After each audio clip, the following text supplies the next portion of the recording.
মন অভাব ক্ষণস্থায়ী, আজ আছে কাল দেখবে থাকবে না। আর আমাদের ভাগ্যে যা আছে তা তো হবেই, আমরা চাইলেও তো পরিবর্তন করতে পারবো না। মামনি, এই যে তোমার গিফট। থ্যাংক ইউ ফুপি। You welcome. Hi. ভালো আছো? তুই কষ্ট করে আবার এসব গিফট আনতে গেলি, তোকে না বলেছি কিছু আনতে হবে না। কি এসে বলো না ভাইয়া। এটাই তো, তুমি আবার গিফট কেন আনতে গেলে? সবাই কত কত গিফট নিয়ে এসছে না, আর তার মধ্যে তোমার তো তেমনি একটু সমস্যা চলছে। আচ্ছা কি বলতেছো এগুলা? আমাদের সংসারে এত টানাপোড়েন নাই যে এমন একটা গিফট আমি দিতে পারবো না।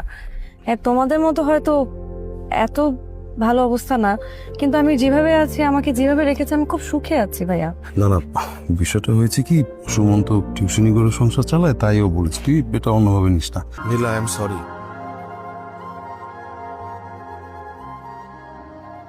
আমি কোনোভাবেই তোমাকে সুখে রাখতে পারতেছি না। কি আবোল তাবোল বলতেছো? আমি তো সুখেই আছি।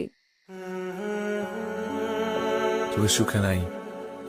তুমি সুখে থাকলে আজকে এরকম অপমানিত হয়ে তোমার ভাইয়ের বাড়ি থেকে ফেরত আসতে হতো না। আমি কি একবার বলছি আমি ছোট হয়েছি ওখানে? তুমি তো তোমার সাধ্য মতো চেষ্টা করছো, তাই না? শুধু শুধু তুমি বেশি চিন্তা করতেছো। ভেতরে ভেতরে তোমার কষ্ট লাগছে ঠিকই, কিন্তু তুমি বুঝতে দিতেছো না।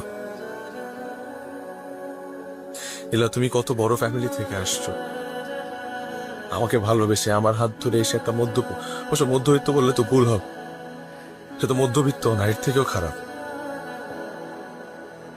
এমন একটা মানুষের সাথে এমন একটা সংসার করতেছো যে সংসারে শুধু অভাব আর অভাব।